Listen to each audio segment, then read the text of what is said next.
ਜੀ अस्सलामुअलैकुम जी आया ਨੂੰ ਪੰਜਾਬੀ ਤਬਸਰੇ ਦੇ ਵਿੱਚ। ਤੇ ਅੱਜ ਅਸੀਂ ਗੱਲ ਕਰਾਂਗੇ ਜਿਹੜਾ ਹੁਣ ਨਵਾਂ ਫੈਸ਼ਨ ਨਿਕਲਿਆ, ਉਹਦੇ ਵਿੱਚ ਦੋ ਤਿੰਨ ਚੀਜ਼ਾਂ ਨੇ ਜਿਨ੍ਹਾਂ ਤੇ ਅਸੀਂ ਗੱਲ ਕਰਾਂਗੇ। ਇੱਕ ਜਿਹੜਾ ਅਸੀਂ ਸਬਜ਼ੀਆਂ ਖਾਂਦੇ ਆ ਸੀਜ਼ਨ ਤੋਂ ਬਗੈਰ ਲੈ ਕੇ, ਉਹ ਸਟੋਰ ਹੋਈਆਂ ਹੁੰਦੀਆਂ ਨੇ, ਉਹਦੇ ਤੇ ਗੱਲ ਕਰਾਂਗੇ। ਫਿਰ ਅਸੀਂ ਹੁਣ ਨਵੀਂ ਜਿਹੜੀ ਚੀਜ਼ ਆਈ ਹੈ ਡੱਬਿਆਂ ਦੇ ਵਿੱਚ ਸਬਜ਼ੀਆਂ ਪੈਕ ਹੋ ਕੇ ਆਉਂਦੀਆਂ ਨੇ, ਉਹਦੇ ਤੇ ਗੱਲ ਕਰਾਂਗੇ। ਤੀਸਰਾ ਜਿਹੜਾ ਪਲਾਸਟਿਕ ਦੇ ਬਰਤਨ ਅਸੀਂ ਯੂਜ਼ ਕਰ ਰਹੇ ਹਾਂ, ਅਸੀਂ ਉਹਦੇ ਤੇ ਗੱਲ ਕਰਾਂਗੇ। ਮੇਰੇ ਨਾਲ ਮੌਜੂਦ ਨੇ ਨਸੀਮ ਭਾਈ, ਇਹਨਾਂ ਨਾਲ ਗੱਲ ਕਰ ਰਹੇ ਹਾਂ ਜੀ। अस्सलाम वालेकुम जी वालेकुम रहमतुल्लाहि व बरकातहू। ਜੀ ਸਰ, ਕੋਈ ਰੋਸ਼ਨੀ ਪਾਓ ਜਿਹੜਾ ਅਸੀਂ ਸੀਜ਼ਨਲ ਸਬਜ਼ੀ ਤੋਂ ਹਟ ਗਏ ਆ, ਕਿ ਸਾਡਾ ਦਿਲ ਹੁੰਦਾ ਕਿ ਸਾਨੂੰ ਕਰੇਲੇ ਸਰਦੀਆਂ ਹੀ ਲੱਭਣ ਤੇ ਸਰਦੀਆਂ ਵਾਲੀ ਸਬਜ਼ੀ ਸਾਨੂੰ ਗਰਮੀਆਂ ਵੀ ਲੱਭੇ। ਇਹਦੇ ਬਾਰੇ ਕੀ ਕੋਈ ਇਨਫੋਰਮੇਸ਼ਨ ਹੈ ਤੁਹਾਡੇ ਕੋਲ? देखो जी, जो मेरे अल्लाह सुभान तआला दा एक निज़ाम है ना, जिस मौसम ਦੀ ਜਿਹੜੀ ਚੀਜ਼ ਬਣੀ ਹੈ ਉਹ ਤੁਹਾਡੇ ਵਾਸਤੇ ਬਿਹਤਰ ਹੈ। ठीक है ਤੁਸੀਂ ਉਹਨੂੰ ਮੌਸਮ ਤੋਂ ਹਟ ਕੇ ਖਾਓਗੇ ਤਾਂ ਤੁਹਾਡੇ ਵਾਸਤੇ ਵੀ ਅੱਛਾ ਨਹੀਂ ਹੋਏਗਾ। ਤਾਂ ਹੀ ਤਾਂ ਅੱਲਾਹ ਨੇ ਉਸ ਮੌਸਮ ਹੀ ਨਹੀਂ ਦਿੱਤੀ, ਵਰਨਾ ਤਾਂ 12 ਮਹੀਨੇ ਤੁਹਾਨੂੰ ਅਰਸ਼ ਅੱਲਾਹ ਤਰਫ ਲਾ ਜਾਣੀ ਸੀ। ਹਾਂਜੀ, ਫਿਰ ਚਲੋ ਠੀਕ ਹੈ ਤੁਹਾਡੇ ਕੋਲ ਆ ਗਏ, ਲੇਕਿਨ ਖੁਦ ਸੋਚੋ ਕਿ ਤੁਸੀਂ ਘਰ ਕੋਈ ਵੀ ਚੀਜ਼ ਲੈ ਕੇ ਰੱਖ ਦਿੰਦੇ ਹੋ, ठीक है, आलू प्याज की गल कर लो, टमाटर की कर लो, वो कितने दिन ताज़ी रह सकेगी, कितने दिन कट जाएगी?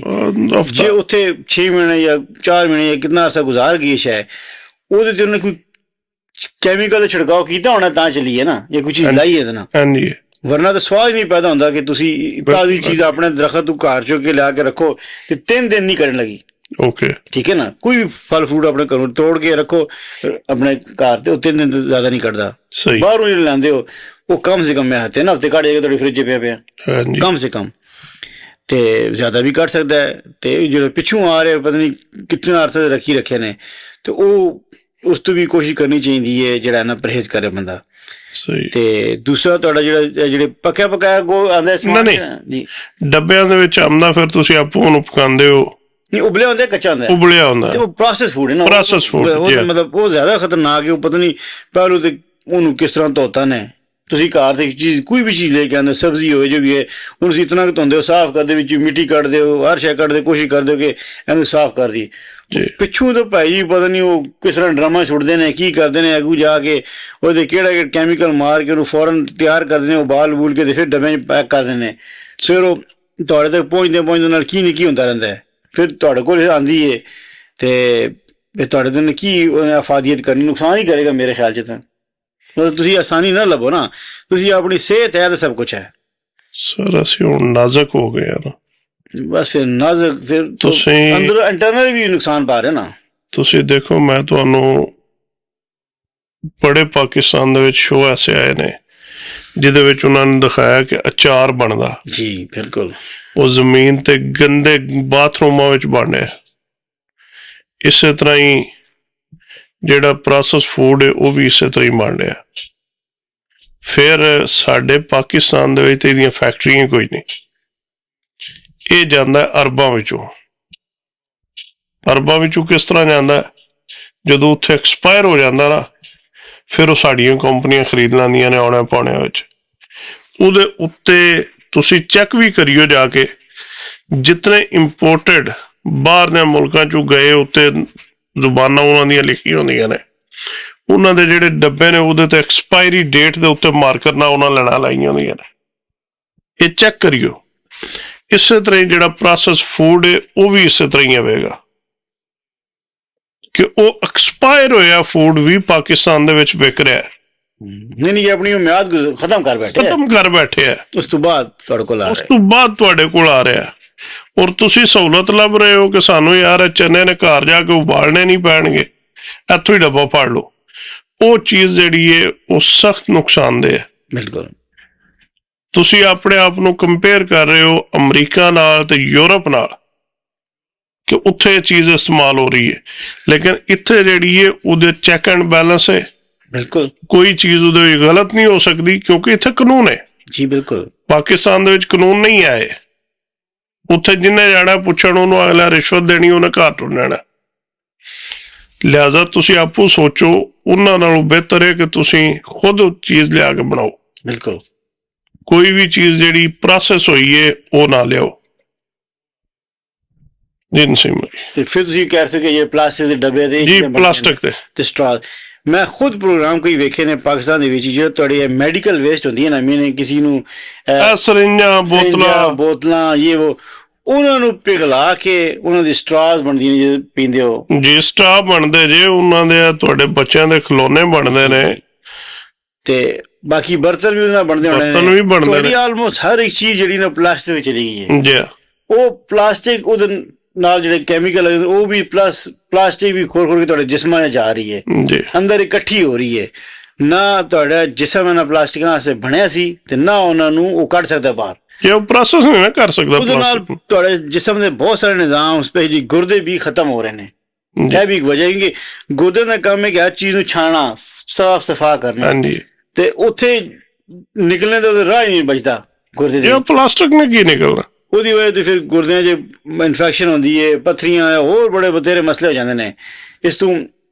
ਲੇਕਿਨ ਇਹਦੇ 'ਚ ਵੇਖੋ ਤੁਸੀਂ ਕੋਸ਼ਿਸ਼ ਕਰੋ ਕਿ ਤੁਸੀਂ ਔਰ ਮਿੱਟੀ ਦਾ ਵੀ ਉਹ ਬਰਤਨ ਲਓ ਜਿਹੜਾ ਕੁਆਰਾ ਹੋਵੇ, ਜਿਹਦੇ ਤੇ ਜਿਸ ਤਰ੍ਹਾਂ ਫੁੱਲ ਬੂਟੇ ਬਣੇ ਹੋਣਗੇ। ਹਾਂ, ਕੋਰਾ ਇਹ ਜਿਹੜਾ ਨਾ ਉੱਤੇ ਫੁੱਲ ਬੂਟੇ ਇਹ ਚੀਜ਼ਾਂ ਬਣੀਆਂ ਨੇ, ਉਹ ਵੀ ਕੈਮੀਕਲ ਜਿਹੇ ਲੱਗੇ ਹੁੰਦੇ, ਉਹ ਵੀ ਤੁਹਾਡੇ ਵਾਸਤੇ ਮੇਰੇ ਖਿਆਲ ਜਿੱਦਾਂ ਫਾਇਦੇਮੰਦ ਨਹੀਂ ਹੈ, ਕਿਉਂਕਿ ਉਹ ਵੀ ਨਾਲ ਰਹਿੰਦਾ ਤੇ ਫਿਰ ਮਤਲਬ ਕੱਚ ਦੀ ਪਲੇਟਾਂ ਕਹਿ ਲਓ ਜਿਹੜੀ ਪਿਓਰ ਸ਼ੈ ਹੋਵੇ ਸਰ। ਤੇ ਬਾਕੀ ਜਿਹੜੀ ਪਲਾਸਟਿਕ ਹੈ ਉਹ ਤਾਂ ਤੁਹਾਡੇ ਵਾਸਤੇ ਬਹੁਤ ਨੁਕਸਾਨਦੇਹ ਹੈ। ਪਲਾਸਟਿਕ ਦਾ ਜਿਹੜਾ ਸਭ ਤੋਂ ਵੱਡਾ ਨੁਕਸਾਨ ਹੈ ਨਾ, ਜੀ ਜੀ, ਜਿਹੜੇ ਪੜ੍ਹੇ ਲਿਖੇ ਬੰਦੇ ਗੱਲ ਦੱਸਦੇ ਨੇ,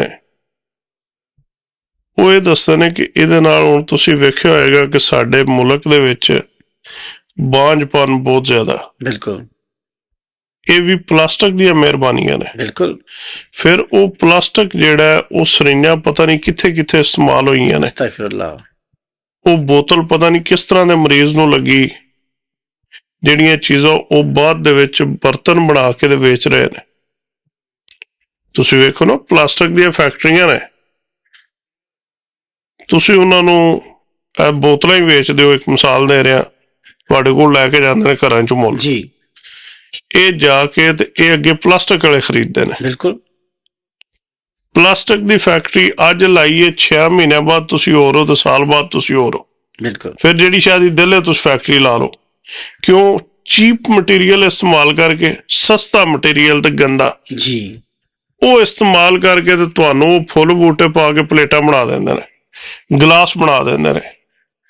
ਅਸੀਂ ਸਹੂਲਤ ਕੀ ਲੱਭਨੇ ਆ ਕਿ ਅਸੀਂ ਸ਼ੀਸ਼ੇ ਦੇ ਬਰਤਨ ਲਿਆਵਾਂਗੇ, ਮਿੱਟੀ ਦੇ ਲਿਆਵਾਂਗੇ, ਉਹ ਟੁੱਟ ਜਾਂਦੇ ਨੇ। ਜੀ, ਪਲਾਸਟਿਕ ਦੀ ਪਲੇਟ ਉਹ 6-6 ਸਾਲ ਨਾ ਟੁੱਟਣੀ ਤੇ ਨਾ ਉਹਨੇ ਕਿਤੇ ਜਾਣਾ। ਸਹੀ ਗੱਲ ਹੈ। ਲੇਕਿਨ ਉਹ ਤੁਸੀਂ ਜ਼ਹਿਰ ਇਸਤੇਮਾਲ ਕਰ ਰਹੇ ਹੋ। ਜੀ, ਫਿਰ ਹੁਣ ਘਰਾਂ ਦੇ ਵਿੱਚ ਮਾਈਕਰੋ ਆ ਗਏ ਨੇ। ਉਫ, ਤੁਸੀਂ ਪਲਾਸਟਿਕ ਦੇ ਬਰਤਨ ਦੇ ਵਿੱਚ ਜਿਹੜਾ ਖਾਣਾ ਇਸਤੇਮਾਲ ਕਰ ਰਹੇ ਹੋ ਉਹ ਜ਼ਹਿਰ ਹੈ ਤੁਹਾਡੇ ਵਾਸਤੇ। ਬਿਲਕੁਲ। ਲੇਕਿਨ ਅਸੀਂ ਸਮਝਦੇ ਹਾਂ ਕਿ ਇਹ ਚੀਜ਼ਾਂ ਨੇ ਜਿਹੜੀਆਂ ਇਹ ਸਾਡੇ ਵਾਸਤੇ ਅੱਛੀਆਂ ਨੇ, ਅਸੀਂ ਬੜਾ ਫਖਰ ਮਹਿਸੂਸ ਕਰਨੇ ਆ, ਸਹੂਲਤ ਲੱਭਨੇ ਆ। ਹਾਲਾਂਕਿ ਇਹ ਹੀ ਕੰਮ ਪਹਿਲੇ ਅੱਜ ਤੋਂ 25-30 ਸਾਲ ਪਹਿਲੇ ਸਾਡੀਆਂ ਮਾਵਾਂ ਦਾਦੀਆਂ ਇਹ ਚੀਜ਼ਾਂ ਇਸਤੇਮਾਲ ਨਹੀਂ ਕਰਦੀਆਂ, ਨਹੀਂ ਕਰਦੇ ਸਨ। ਬਿਲਕੁਲ। ਉਹ ਵੀ ਮਿੱਟੀ ਦੇ ਬਰਤਨ ਇਸਤੇਮਾਲ ਕਰਦੀਆਂ, ਸ਼ੀਸ਼ਾ ਵੀ ਉਦੋਂ ਕੋਈ ਨਹੀਂ ਆ, ਨਹੀਂ ਸੀ। ਬਿਲਕੁਲ, ਮਿੱਟੀ ਦੇ ਬਰਤਨ ਔਰ ਪਿੱਤਲ ਦੇ ਬਰਤਨ। ਸਹੀ ਗੱਲ ਹੈ। ਸਿਲਵਰ ਨਹੀਂ ਸੀ ਹੁੰਦਾ ਉਦੋਂ, ਜਾਂ ਪਿੱਤਲ ਹੈ ਤੇ ਜਾਂ ਮਿੱਟੀ ਹੈ, ਔਰ ਉਹਨਾਂ ਦਾ ਫਾਇਦਾ ਨੁਕਸਾਨ ਨਹੀਂ ਹੈ। ਹੁਣ ਉਹ ਦੋਵੇਂ ਚੀਜ਼ਾਂ ਹੀ ਘੱਟ ਹੋ ਗਈਆਂ ਨੇ, ਖਰੀਦਣ ਲਈ ਕੋਈ ਨਹੀਂ ਰਿਹਾ ਨਾ। ਅਸਲ ਤਾਂ ਇਸ਼ੂ ਹੈ। ਅਸੀਂ ਉਸ ਪਾਸੇ ਜਾਂਦੇ ਨਹੀਂ ਨਾ, ਅਸੀਂ ਫੈਸ਼ਨ ਵੇਖਦੇ ਆ ਨਾ ਜੀ। ਹੁਣ ਪਲਾਸਟਿਕ ਦਾ ਡਿਨਰ ਸੈੱਟ ਜਿਹੜਾ ਉਹ 35-40 ਹਜ਼ਾਰ ਦਾ, 20 ਹਜ਼ਾਰ ਤੋਂ ਮੇਰਾ ਖਿਆਲ ਹੈ ਉਹ ਸ਼ੁਰੂ ਹੋ ਰਿਹਾ।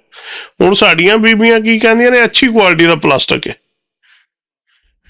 ਅੱਛੀ ਕੁਆਲਿਟੀ ਦਾ ਜਾਂ ਬੁਰੀ ਕੁਆਲਿਟੀ ਦਾ ਤਾਂ ਮਕਸਦ ਹੀ ਨਹੀਂ ਹੈ, ਤਾਂ ਪਲਾਸਟਿਕ ਹੈ ਨਾ। ਬਿਲਕੁਲ ਸਹੀ ਗੱਲ ਹੈ।